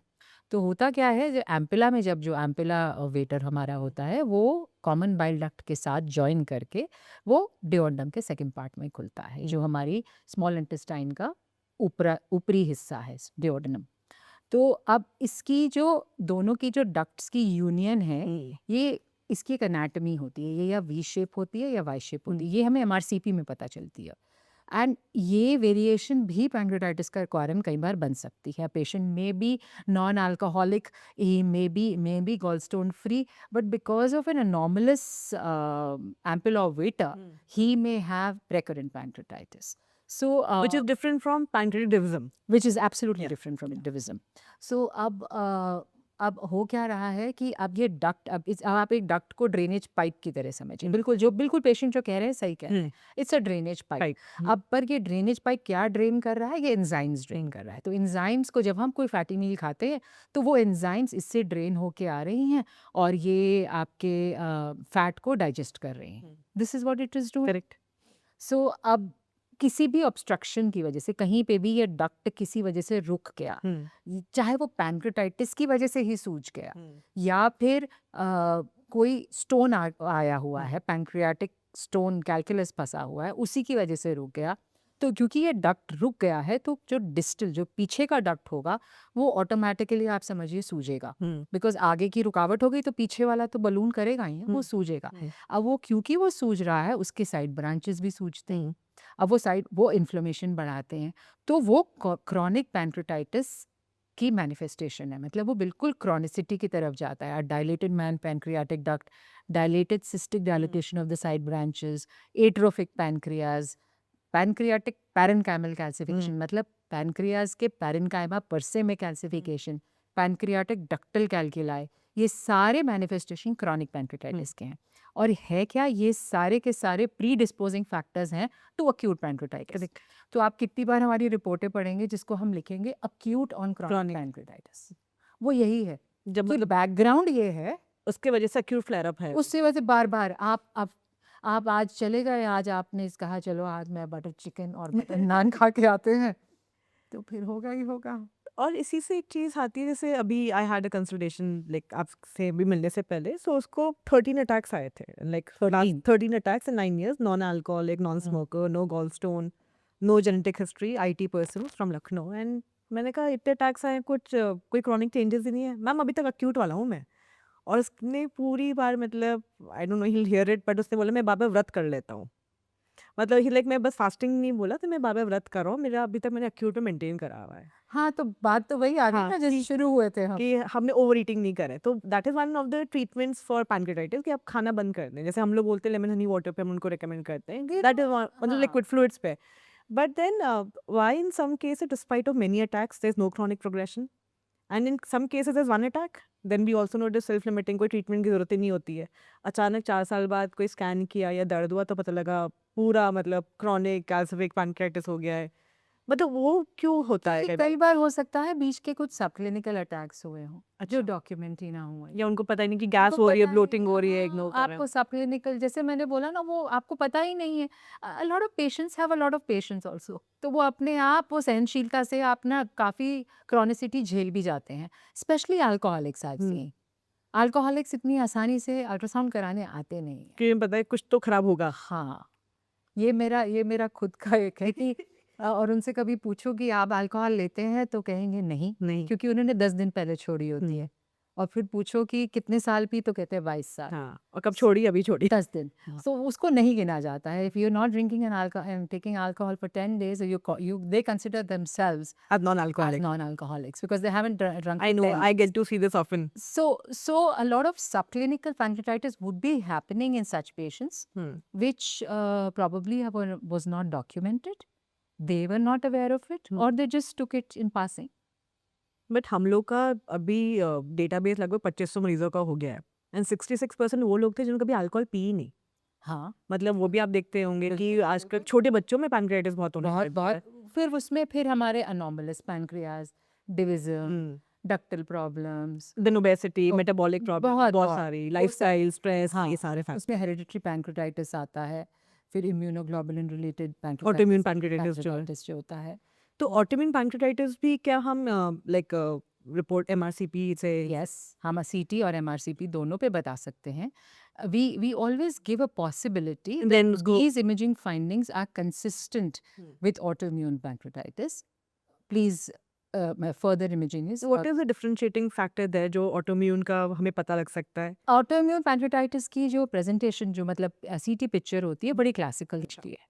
तो अगर हमें उस तरह से एक स्वोलन पैनक्रियाज और उसमें पेरीपैरल इन्फॉर्मेशन कम होती है, Okay. उस तरह से दिख रहा है, तो हमें पता होता है कि हम IgG4 रिलेटेड एक डिजीज. क्लिनिकल ऑब्जर्वेशन मैंने और देखे, there is a condition groove pancreatitis. हाँ जी. और हमेशा ज़्यादातर I don't know it's by coincidence और something, people who are smokers, chronic smokers, Okay. उसमें ग्रूव पैनक्रेटाइटिस ज़्यादा होती है.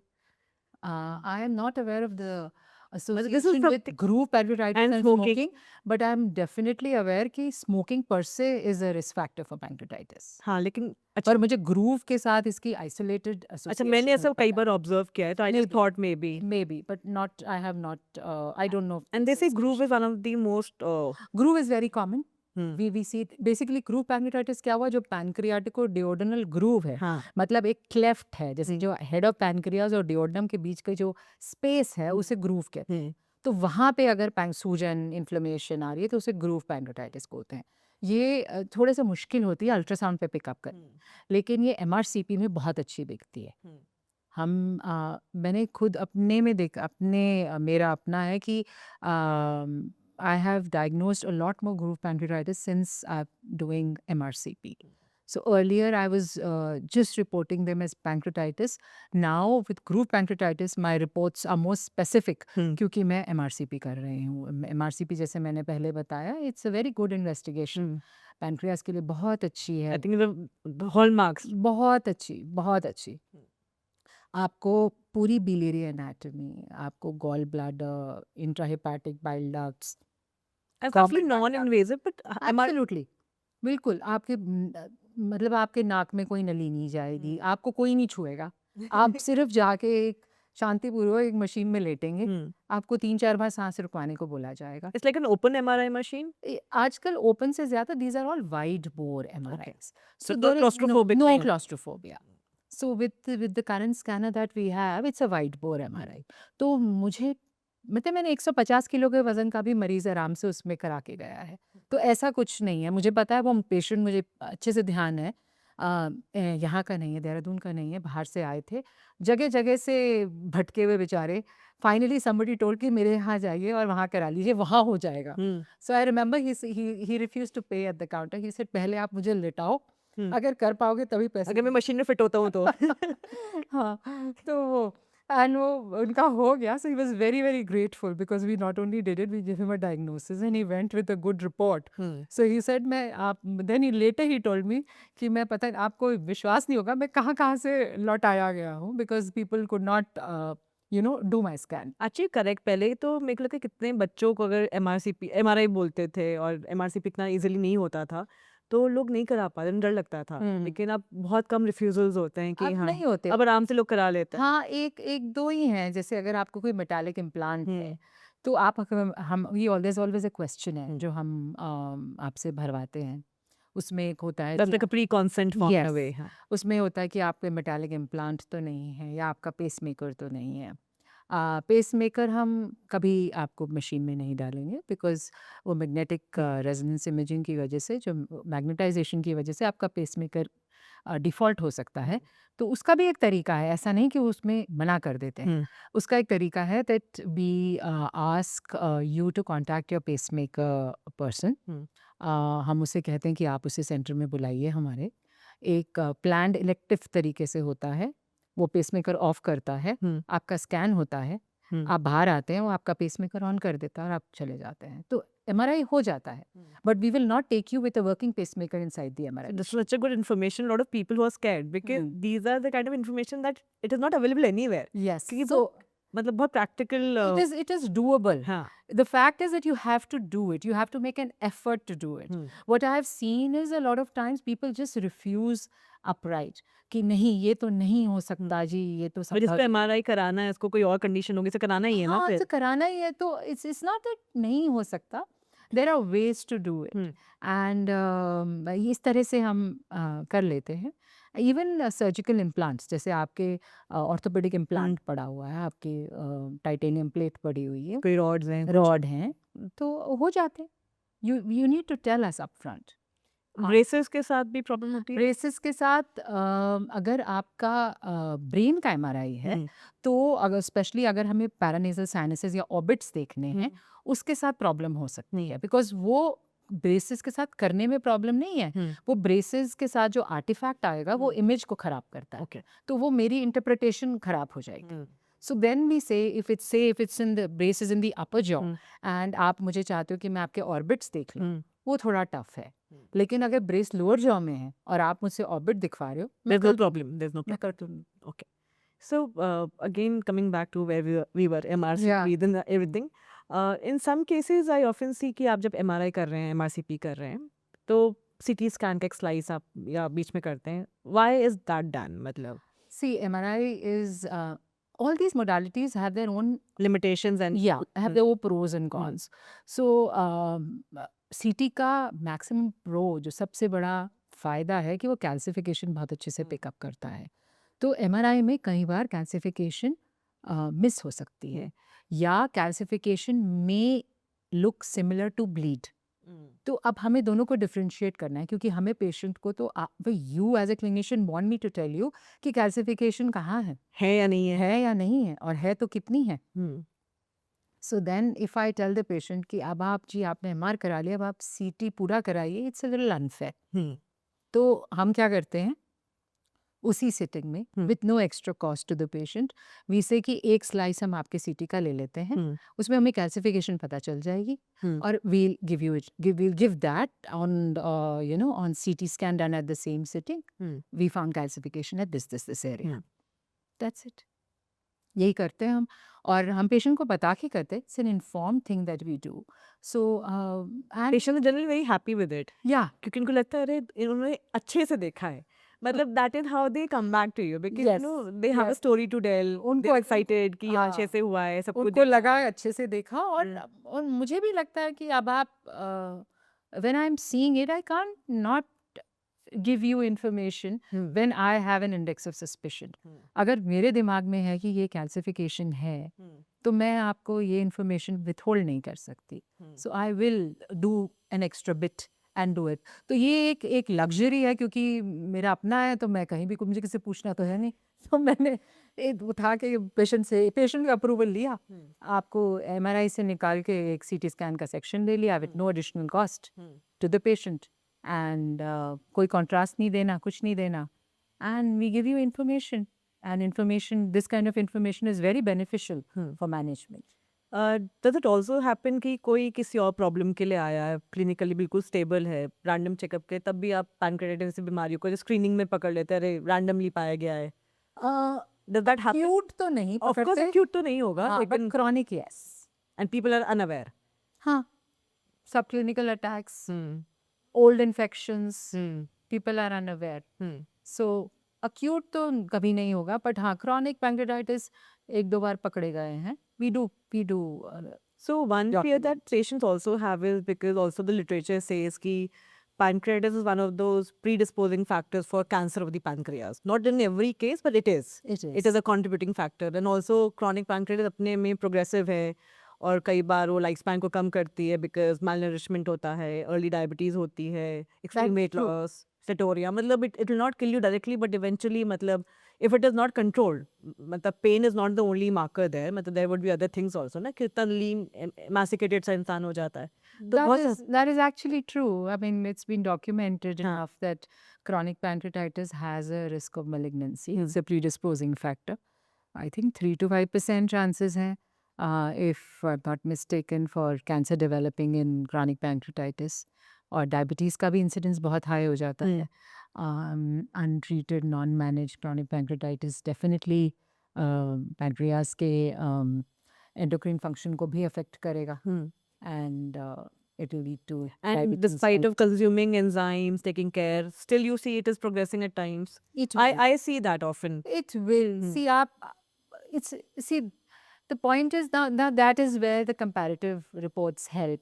तो आप थोड़ा प्रोग्रेशन तो होगा ही, पर अब वो कितना, उसकी कितनी सिग्निफिकेंस है, उसका रेट क्या है, आपको पहले क्या था अब क्या है, ये सब हम तभी बता पाएंगे अगर आप हमसे पुरानी कंपेयर करेंगे. if we have a database, if you say come with this scan which was run on this year and this was the report and now this scan this is here, this is the report, then I can actually put one and one two together and tell you कि अच्छा ये बढ़ रहा है, ये stable है, ये कम हुआ है. So which helps the clinician. So इसीलिए पुरानी रिपोर्ट संभाल के रखना और उनको शेयर करना और एक ट्रैक रखना उसका. यस एंड प्लीज गूगल को जरूर देखो but Stay informed, but the right information is needed. Yes से द पॉइंट जो मुझे सबसे सैड ये लगता है कि अगर पेशेंट कोई रिपोर्ट लेता है वो सीधा गूगल पे डालता है एंड तो चैट जीपीटी का टाइम है. हाँ एग्जैक्टली अब तो चैट जीपीटी का टाइम है so they put it on chat GPT and they will get an answer as to how severe the disease is and what is happening and this. So the patient kind of उसमें कह देंगे जी आप अपनी tumour markers करा लीजिए. तो अब वो ट्यूमर मार्कर्स करा लेते हैं, ट्यूमर मार्कर्स हो जाते हैं नॉर्मल, वो घर बैठ जाते हैं कि अब तो हम ठीक है. And then they will come to me after say 6 months or 1 year and with a worsened condition just because they never went back to their clinician. Not doing what was needed. Yes. So they kind of thought कि ChatGPT or Google is going to treat a symptom or a disease process which was not existing at that time. तो वो wrong investigation करा के घर बैठ जाते हैं instead of going to the doctor and listening कि वक्त पे सो ये फैटी फूड्स मत खाओ, हर मील के बाद चलो, सुबह उठो, सुबह की सैर करो. You know, that is a difficult job. So I think we all live in a time where सबको लगता है कि कोई एक दवाई, मतलब हम लोग आयुर्वेद वाले तो कोई एक काढ़ा या कोई जादू जिससे सब कुछ ठीक हो जाए. ये लोग बोलते हैं शिखा कोई दवाई जैसे हम पतले हो जाए. मैंने भी पूछा था शिखा. But I think it's the habits and like it's all your habits. I think what you're consuming like mentally, physically, then your sleep, everything, exercise, everything has a role to play. But then जब कई बार बीमारियां हो जाती हैं, like जो हम बीमारियां discuss कर रहे हैं, कई बार सब कुछ ठीक होते हुए भी होती हैं. We don't have a control. And I understand कि बॉडी जब होती है तो डिजीज भी उसका एक इंटीग्रल पार्ट है. We can do everything to protect ourselves, but फिर भी होती तो है ही. और जब होती है तो उसको सही तरीके से मैनेज करना बहुत इंपॉर्टेंट है. That I think is more essential. अगर लोग इस बात को समझ लें कि instead of like you're saying कि बॉडी है तो डिजीज तो होगी, उससे मैनेज कर लो, थोड़ा सा सीख लो. अपने डॉक्टर पे जाओ, उनकी बात सुनो और करो. करो and time to time test कराओ. And you know this should be, I mean this should be, जैसे जो मैंने कहा शुरू में कहा था, जो तुम्हारी माँ ने कहा था वो कर लो. So you know life would become easier and I am sure all mothers like how you heard your mom and you became a doctor. I know. मेरे को एक चीज़ और पूछनी है आपसे. लाइक कई बार निक्रोटाइजिंग पैंक्रेटिस के केसेस आते हैं हमारे पास. शुरू का जैसे बहुत सीवियर अटैक था, लॉन्ग हॉस्पिटलाइजेशन था, and after a year long treatment of as there is no attack, no recurrence, patient is fairly better, puts on weight, there is no trigger, nothing happening, stable है. But then we see कि 1 साल के बाद के MRCP में chronic pancreatitis है. Is that the scar of the necrosis that had happened at that time? What is it, मतलब? Yeah, most likely, Most yes. likely that. Most likely, yes. Because like I told you earlier, that's the if you consider the pathophysiology, that is how it happens. जहाँ से हो रहा है वहीं से वो फट के एंजाइम जाके पैंक्रियास में जाएगी, वही नेक्रोसिस है. वहीं से एंजाइम जाके वो नेक्रोज हो रहा है और वहीं से फिर जहाँ लॉन्ग स्टैंडिंग नेक्रोसिस रहेगा वहीं पे श्रिंकेज होगी और वहीं एट्रोफी होगी, वहीं का पैंक्रियाटिक डक्ट डायलेट होगा. तभी फोकल एट्रोफी कितनी बार हम लिखते हैं. तो ये इट इज And कुछ words से आपके पास बहुत like a rapid file, just ask you 5-6 terms that come in the reports and patient बड़े curious होते हैं. हाँ. So 1 साल की रिपोर्ट का जैसे लिखा होता है complete resolution of the disease. After that do you still see recurrence या एकदम inflammation चली आती है, कोई bulkiness नहीं है, कुछ नहीं है? As in the same sitting or a later sitting? Later sitting, after a year. It is possible. It is possible. It is possible. If you've had a pancreatitis at any point in time, there is a possibility of it coming up again. Okay. Despite you being image wise normal Hmm. in the interim period. It is unpredictable. It is unpredictable, it is highly likely. And patients are very smart. Hmm. वो समझदार हैं. Hmm. उनको पता होता है कि ये attack वही अटैक है जो मुझे 10 साल पहले हुआ था. They can differentiate. They can differentiate. Correct. They come to you and say, doctor साहब ये रूटीन गैस नहीं है, ये मेरे को 10 साल पहले अटैक हुआ था, आप देखो ये क्योंकि पैंक्रियाटिस का दर्द कोई भूल नहीं सकता. भूल नहीं सकता. हाँ, मतलब डॉक्टर भी नहीं भूलता जो पेशेंट को देख रहा होता है क्योंकि उन्हें देखा उस पेन को, एंड पेशेंट तो खैर भूल नहीं Patients सकता. know. They will tell you Hmm. ये पैंक्रियाटाइटिस ही मुझे 10 साल पहले हुआ था, मैं बीच में सिम्टम फ्री था, आप देखो ये निकलेगा. ठीक है. सेकंड हमें लिखा होता है walled off necrosis. How do you describe that? Again it's the same Same thing. collection. Same collection. It's a necrotizing collection. उसकी अच्छे से वॉल बन गई है. See पैंक्रियाटिक इसको भी दो तरीके से बोलते हैं कि अभी डॉक्टर्स कहते हैं कई बार, लाइक सर्जन या फिर गैस्ट्रोलॉजिस्ट बोलेंगे अभी देखो इसको हमें पंचर नहीं करना है, those are acute fluid acute, collections. And कई बार बोलेंगे अभी ये थोड़ा सा विस्कस है, we should not touch it और we'll just wait and watch. Yes. But there are stages and Yes. You are the one who is actually seeing कि अभी इसका क्या डेवलपमेंट हाँ, हुआ है, हाँ. Because you are tracking it and beyond the time इसका ड्रेनेज करना है नहीं करना है. सो उसको भी आप थोड़ा सा एक्सप्लेन करें because people are not very aware of it. So acute fluid collections तो कोई नहीं छूता, वो acute pancreatitis में होता है. बोलेंगे 2-3 महीने शांत हो शांत जाता है. रह जाओ. It's everything is angry, everything is inflamed, everything is सूजा हुआ. ये सारी फैट डाइजेस्टिंग एंजाइम्स हैं, तो जब ये मीजेंट्री में जा रही हैं तो ये डेफिनेटली मीजेंट्रिक फैट को नेक्रोज कर रही हैं, वहाँ पे कलेक्शंस बना रही हैं.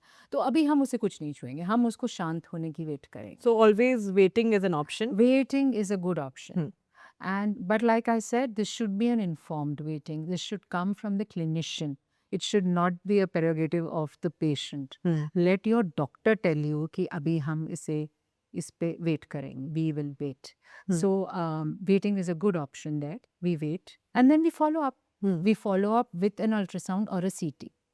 Most likely a CT because अगर हम collections हैं तो हम collection to collection CT में better comparison कर सकते हैं. See आप apple to apple compare कर सकते हैं, आप apple to orange comparison थोड़ा सा. That's exactly what you follow. अगर किसी का प्री ट्रीटमेंट सिटी स्कैन है, हम बोलेंगे सर सिटी स्कैन कराओ. CT scan. MRI MRCP है तो MRCP कराओ. तो हम प्रेफर करते हैं अगर कलेक्शंस हैं और उससे फॉलो कर रहे हैं तो हम उसका सीटी करें. फिर सीटी में हम उसकी वॉल्स देखते हैं कि स्टमक के साथ उसकी वॉल कैसी है.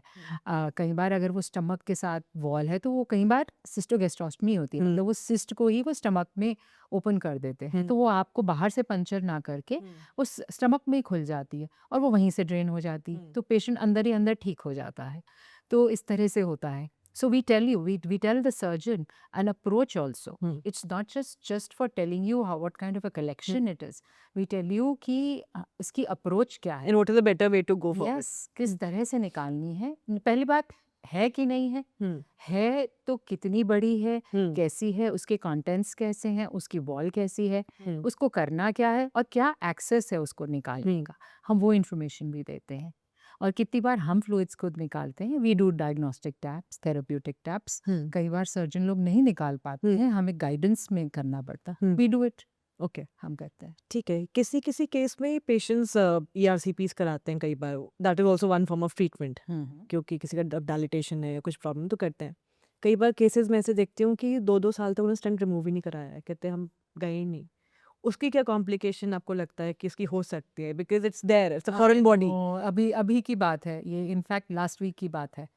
मेरे पास एक पेशेंट आया, उसके गॉलस्टोन था, गॉलस्टोन पैंक्रियाटाइटिस था, उसके CVD में स्टेंट डाला हुआ था. They remove the gall bladder stones and they wanted the second surgery was to remove the ERCP removal of this CVD stent.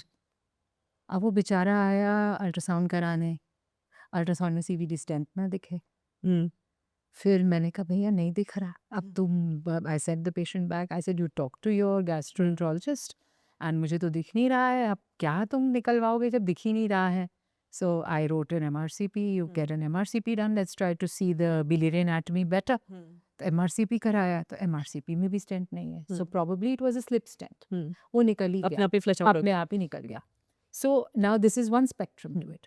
The other spectrum is yours. कि आपने छोड़ दिया और आप घर बैठ कर. हाँ, मतलब मैं देखती हूँ मैं कई स्टंट 2 साल पहले डला था, फिर कुछ हुआ नहीं, लेकिन बीमारी प्रोग्रेस हुई है, मतलब स्टेटोरिया है, वेट लॉस है, वो मेरे स्टंट तो डला हुआ है. क्या होता है अगर बहुत समय से स्टेंट पड़ा है तो stent can fragment. It's a foreign body at the day we see that as well. CBD में जो स्टेंट है वो टूट जाता है at times, and it appears, you see those parallel lines and you see broken stents in the CBD, and it's just causing chronic inflammation of the walls. वो पड़ा हुआ है dilated, वो अपना काम नहीं कर रहा है, but it's lying as a foreign body inside the CBD. तो फिर हम बताते हैं कि ये broken stent है, ये CBD में पड़ा हुआ है, आप इसे निकाल दीजिए। मतलब मुझे लग रहा था कि मैं ही ऐसा नहीं नहीं, ये सब कुछ देखने को मिलता है all in a day's I think these are the learnings I think जो क्लिनिकली हम लोग देखते हैं, और हाँ, कई बार मैं हाँ। बस पेशेंट को देखने में कहता क्यों करते हो, कहते हैं किसी ने बताया नहीं, तुमने पूछा नहीं या पूछा नहीं तो किसी ने बताया नहीं, इट्स बोथ वेज। या नो, कई बार ऐसे होता है डॉक्टर्स लिखते भी हैं, ऐसा नहीं है कि नहीं बताते। थोड़ी सिलेक्टिव मेमोरी का इशू है, आप वही याद करना चाहते हैं जो आपको अच्छा लगता है। It's with all of us, it's a very human tendency. आप उसी को चीज़ को याद रखते हैं जो आपको अच्छी लगती है, तो वो सुनना ही नहीं चाह रहे थे। डॉक्टर बेचारे के पर्चे में भी लिखा होगा, उसने समझाया भी होगा कि 3 महीने बाद आने हैं, बट 3 महीने बाद कुछ किसी की शादी हो गई होगी, किसी के घर में कुछ हो गया होगा, and they forget. And then obviously when they are there, you know, something ठनकोज after 2 years, and then they realize कि ओहो ये तो रह गया, and then they wake up to it and then they come and they say कि अब ये तो किसी ने हमें बताया नहीं। but ऐसा होता नहीं है, यूजुअली जो भी डॉक्टर्स हैं वो सब बताते हैं। But- ऑफ कोर्स, मतलब everybody tries to put their best foot forward. Lastly pancreatitis के साथ ड्यूडेनाइटिस, गैस्ट्राइटिस बहुत कॉमनली मिलता है, right, and that is one space where हमें मतलब एंडोस्कोपी की नीड पड़ती है, या मतलब बहुत कॉमनली अब मैं देखने लग गई हूँ कि पैनक्रेटाइटिस का तो पेन चलो किसी को रिकरेंट है, मतलब साल में 10 अटैक वाले भी केसेस हम देखते हैं, तो वो तो अलग कैटेगरी हो गई, लेकिन एंडोस्कोपी में हम देखते हैं एंटल गैस्ट्राइटिस है, ये सब है, मतलब वो भी बहुत कॉमन है। बिल्कुल है। एंड बुक्स में यूजुअली हम नहीं पढ़ते इस तरह से, क्लिनिकली हम बहुत देखते हैं। ड्यूडेनाइटिस तो बहुत खास। I am sure है, I am sure there would be a relation, but this is beyond my realm, Yeah, because this is more of a gastro Yeah. question. So since मैं endoscopies नहीं करती, so I'm sure a gastroenterologist would be in a better position to answer this. But हाँ, हम लोग को patient जब ultrasound पे लेता है या CT पे लेता है, तो हमें usually वो बता Get that idea. हाँ, you get an idea. But obviously this is more of an endoscopic question. But this is there. This मतलब. is there, yeah. And also there's a time where people would say, and I don't know why sometimes even if there's an MRCP, why there's a need of an EOS. US is मतलब वहाँ का एक differentiation का हाँ, reason. उसका फ़ायदा ये हो जाता है, यूएस का फ़ायदा, अगर आपको पैनक्रियास के में कहीं पे एक लीजन मिल रहा है, तो आपने उसका यूएस के साथ आप उसका अल्ट्रासाउंड करें और उसका सॉलिड सिस्टिक कैरेक्टर बता दें कि क्या है। सबसे अच्छा अल्ट्रासाउंड वो होता है कि आप सॉलिड वर्सेस सिस्टिक बता देते हैं, and then you can do a biopsy और एन एफिन। अच्छा, इसीलिए उसको हाँ, तो वो इसीलिए US is really gaining a lot of importance now, and understandably so. तो but it will definitely not give you a 3D picture what Yeah, yeah. RCP does. So they are not one is not competing with the other. They both go together.